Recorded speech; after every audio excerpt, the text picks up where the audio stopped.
My fiancé demanded, "I want a $300,000 wedding or no wedding at all." I replied, "Then there won't be one. I can't put myself in a lifelong debt." So I canceled the venue, got a refund, and 72 hours later, her mom called me begging. To male, am, or rather was, engaged to Rachel, 29F. We've been together for 4 years. I thought we were happy. I thought we were on the same page about life, our future, everything. I'm a project manager for a construction company. I make good money, I'm financially responsible, I have a solid 5-year plan, a house, kids, a life. I thought Rachel was a part of that plan. The proposal was perfect. She cried, I cried, everyone was thrilled. We started planning the wedding about 3 months ago. I'd saved aggressively, and I had about $50,000 set aside specifically for this. I figured with contributions from her parents, we could have a really beautiful, memorable wedding for around 60 to 70 calories without anyone going into debt. That was my first mistake, assuming we were living in the same reality.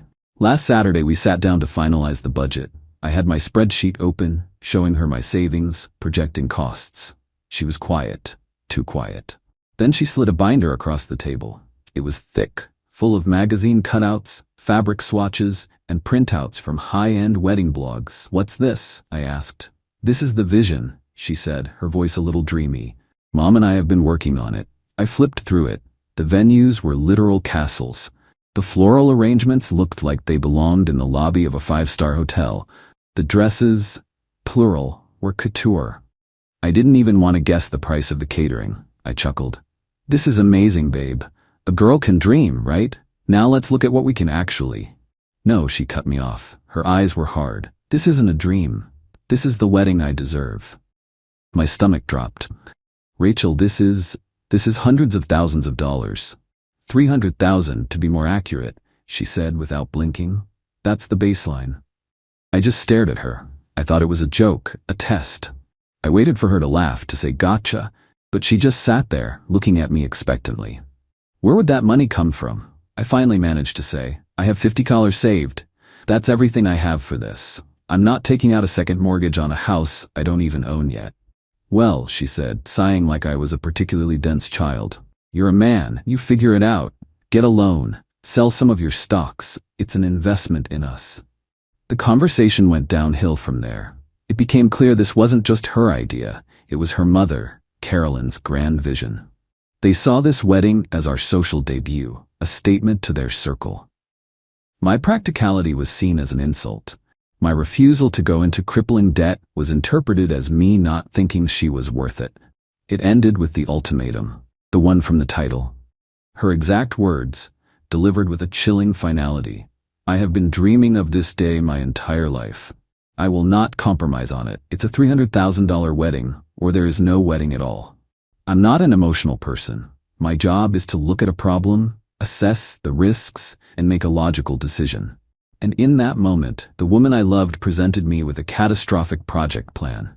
A plan designed to bankrupt us before we even began, all for the sake of a one-day party. I looked at her, the woman I thought I knew, and I felt a profound sense of loss. It wasn't just about the money. It was about the complete and total disconnect from reality, the sheer, unadulterated entitlement. So I made a logical decision. "Okay," I said, my voice eerily calm. "If that's your choice, then I choose no wedding." She scoffed. "You're bluffing." "I'm not," I replied, standing up. "I can't start a marriage based on a foundation of debt and delusion. I love you, but I won't do this, so there won't be one." She just stared, her jaw slack. I think she genuinely believed I'd grovel, that I'd promise her anything. The next day was a Monday. I went to work. I felt hollowed out. During my lunch break, I called the venue we had put a $5,000 deposit on. It was a lovely, rustic barn place that we had both supposedly loved. Thankfully, the place is incredibly popular with a long waiting list, so their contract offers a full refund on the deposit if you cancel with at least 90 days notice. We were on day 82. They could rebook the date in a heartbeat. I emailed them the formal cancellation notice. The full refund should be processed in 5 to 7 business days. I haven't spoken to Rachel since the fight. Complete radio silence. I figured she was waiting for me to crack, but this morning, exactly 72 hours after I canceled the venue, my phone rang. It was Carolyn, her mother. I expected screaming. I expected threats. What I got was begging. "Patrick, honey," she began, her voice dripping with fake sweetness. "Rachel is just devastated. You know how she gets. You need to fix this. You need to call the venue back and tell them it was a mistake." I told her I wasn't going to do that, that the wedding was off. Her voice sharpened. "Don't be ridiculous. We've already told everyone to save the date. My brother from out of state has already booked his flight. You can't embarrass us like this. You need to be a man and give my daughter the wedding she deserves." And that's where we are.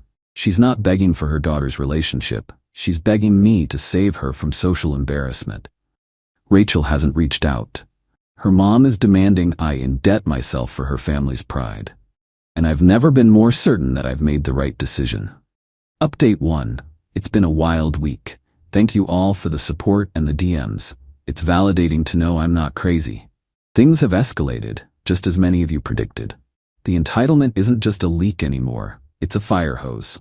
So after Carolyn's call, I laid low. I blocked her number, but kept Rachel unblocked, hoping she'd come to her senses and we could at least have a mature conversation about ending things. That was naive.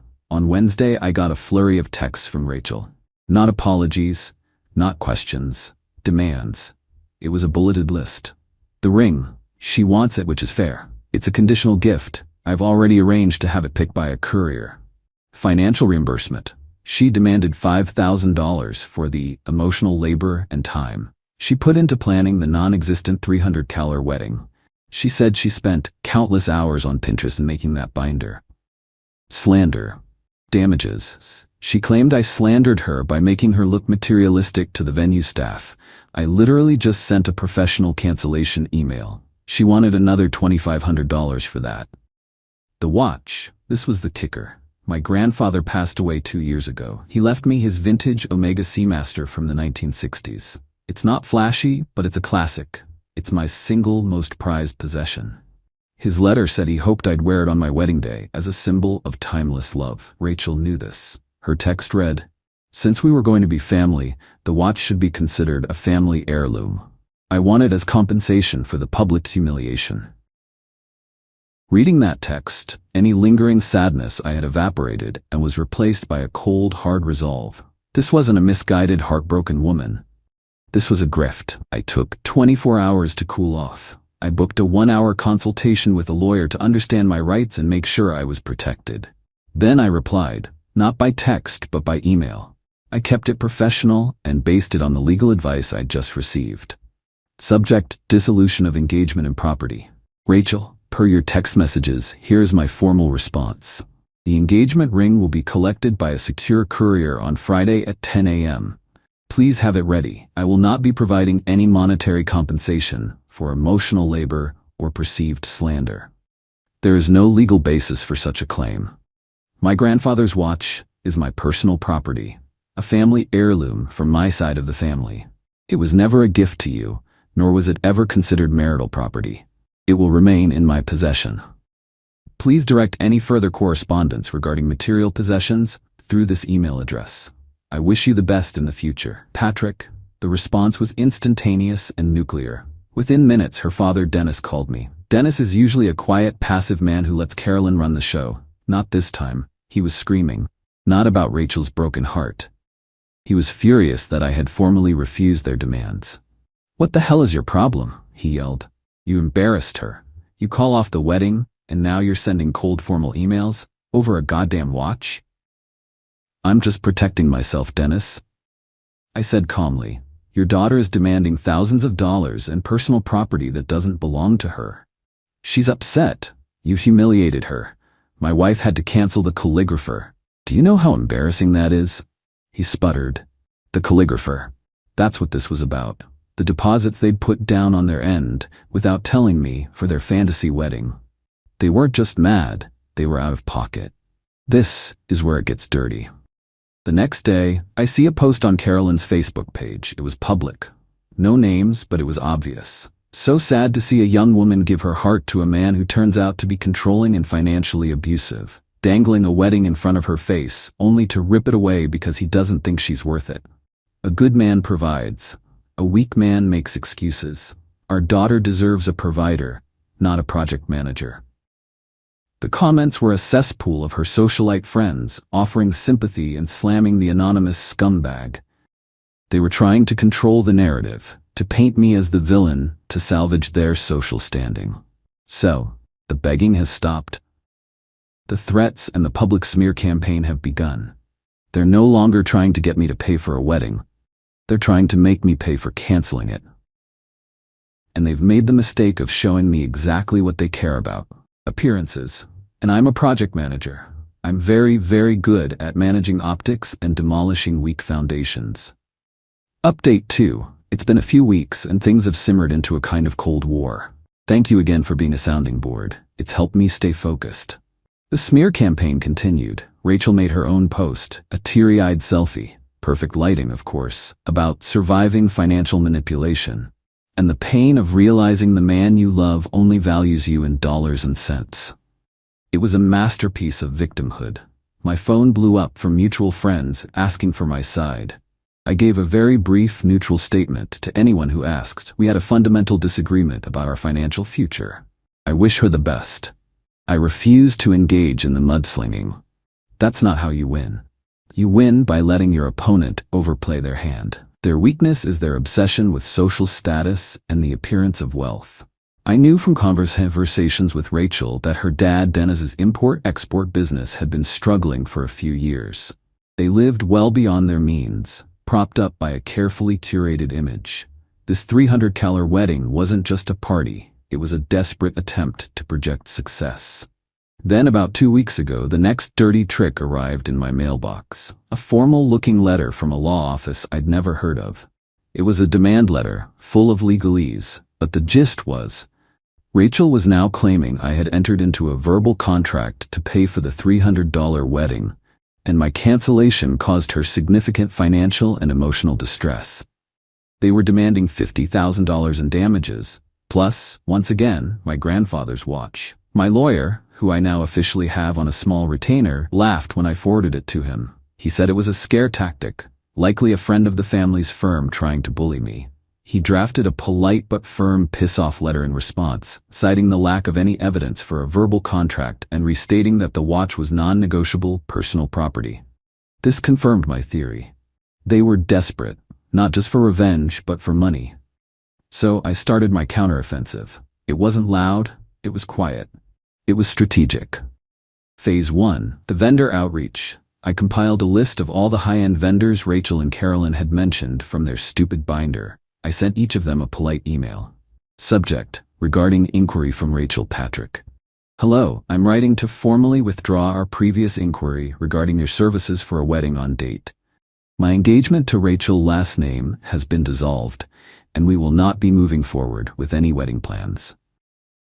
Thank you for your time. Best, Patrick. This did 2 things. It cleanly cut any ties they might be trying to maintain using my name, and it spread the correct narrative through the gossipy high-end wedding industry. Phase 2, the social jujitsu. I didn't fight their narrative online. I just started living my life slightly more publicly than usual. I posted a picture from a weekend hiking trip. A picture of me and my buddies at a ball game. I was showing, not telling, that my life was not over. I was thriving. The turning point came from an unexpected source. Rachel's cousin, a decent guy named Tyler who I'd always gotten along with, sent me a text. Hey man, no need to reply if you don't want to, but are you okay? My aunt and uncle are losing their minds. I decided to be honest with him, but brief. Hey Tyler, I'm doing okay, thanks for asking. It's a mess. I canceled the wedding because I wasn't willing to start a life based on a massive 6-figure debt. That's the whole story. Hope you're well. He replied a while later. 6 figures? Man, my dad is fuming. He said Uncle Dennis just tried to borrow a huge amount of money from him for some business opportunity. My dad said no, he thought something was fishy. It all makes sense now. I texted back one simple question. Out of curiosity, did he happen to mention a number for the wedding? Tyler's reply came back instantly. He did actually. He said Dennis let slip it was a $300K wedding. My dad thought he was joking. Holy shit, man, you dodged a missile. Bingo. The foundation wasn't just weak, it was rotten. Dennis was trying to borrow money from family not for his business but to cover their lies. They've made this about status, money, and heirlooms. They've tried to take my money, my reputation, and my grandfather's memory. It's time to end it. Tildar, the family sent a bogus legal threat, which failed.